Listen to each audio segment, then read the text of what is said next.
The Lost City of Ashora. The sun was beginning to set as Marco stood at the edge of the vast desert, gazing into the golden dunes that stretched endlessly before him. In his hand, he held an old, weathered map. It was a family heirloom, passed down through generations, but it wasn't until his father's death that Marco understood its significance. His father had spent his life searching for something. He called it Ashora, an ancient city hidden beneath the sands, believed to be a utopia lost to time. The map was said to hold the key to finding it. Marco had always dismissed his father's stories as nothing more than myth. But after reading his father's final journal entry, he felt compelled to take up the search himself. Now, after weeks of planning and a long journey, Marco found himself at the starting point of an adventure he never thought he'd undertake. He glanced at his best friend, Elena, who had insisted on joining him despite the dangers. She stood beside him, tying her dark hair into a ponytail, her eyes gleaming with excitement. "Are you ready for this?"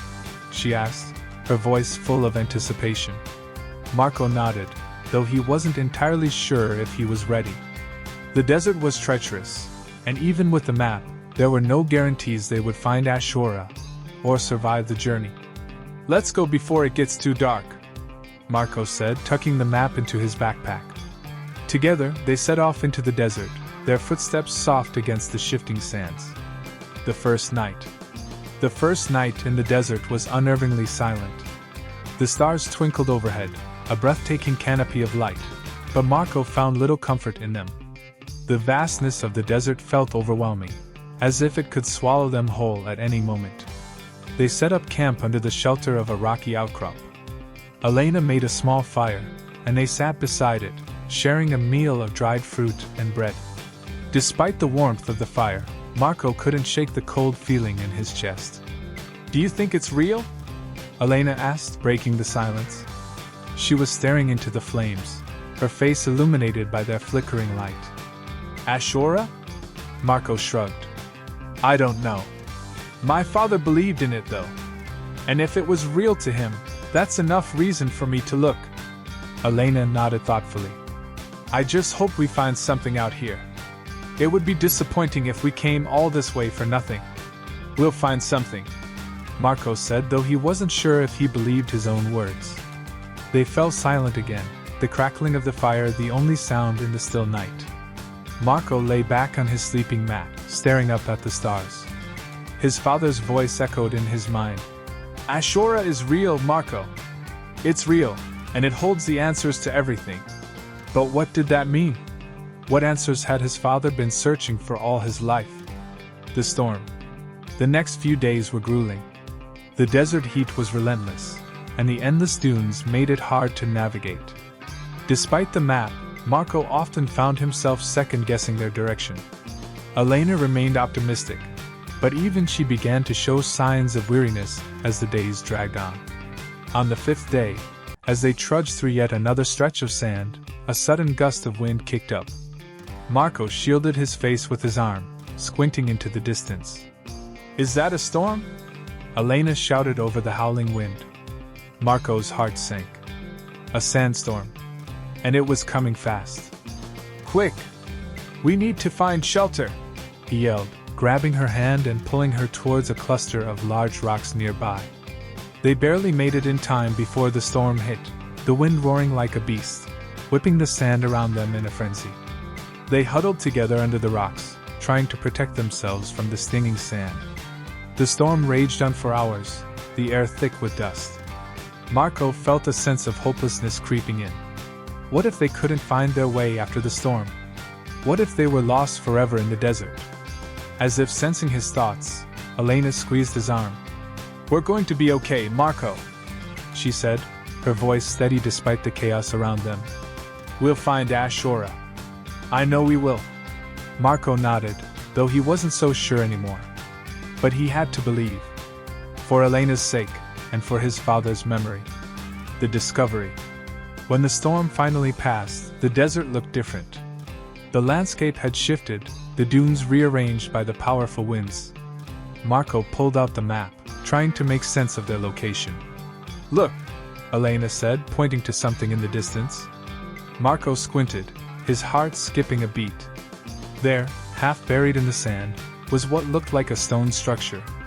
It was crumbling, ancient, but unmistakable. Marco felt a surge of excitement. "Is that?" Elena grinned. "I think we just found the edge of Ashora." They hurried towards the structure, their exhaustion forgotten in the rush of adrenaline. As they got closer, they realized it was part of a much larger complex. More buildings, hidden beneath the sand, began to reveal themselves as they dug and explored. The city of Ashora was real. The heart of Ashora. For the next few days, Marco and Elena explored the ruins, their excitement growing with each new discovery. The architecture was unlike anything they had ever seen, intricate carvings and symbols adorning the walls of the stone buildings. It was clear that Ashora had been a place of great importance, a center of knowledge and culture. But there was something else, something unsettling.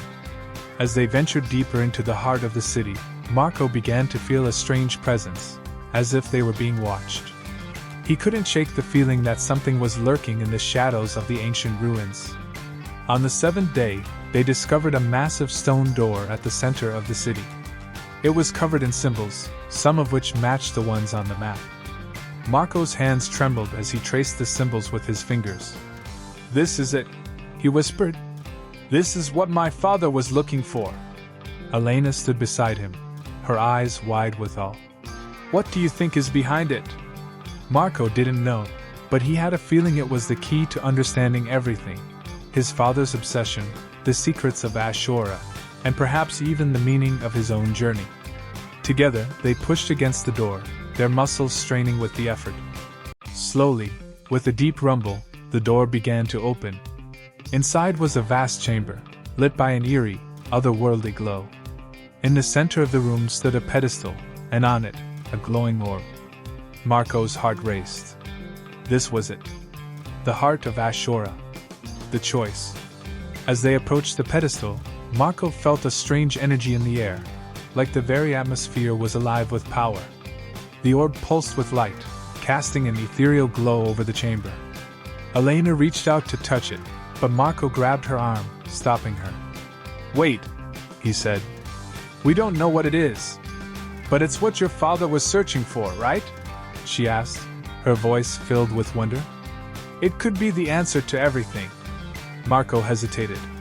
He had come all this way, just like his father, driven by the need to find Ashora. But now, standing here in front of the orb, he wasn't sure if he wanted the answers anymore. What if the orb held something dangerous? What if the secrets of Ashora weren't meant to be uncovered? "We have a choice," Marco said slowly. "We can take the orb and see where it leads us. Or we can leave it here, let Ashora remain a mystery." Elena looked at him, her expression serious. "What do you want to do?"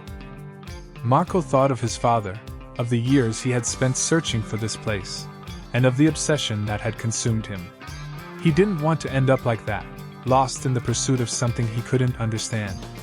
"I think we should leave it," Marco said finally. "Some things are better left in the past." Elena nodded, her eyes soft with understanding.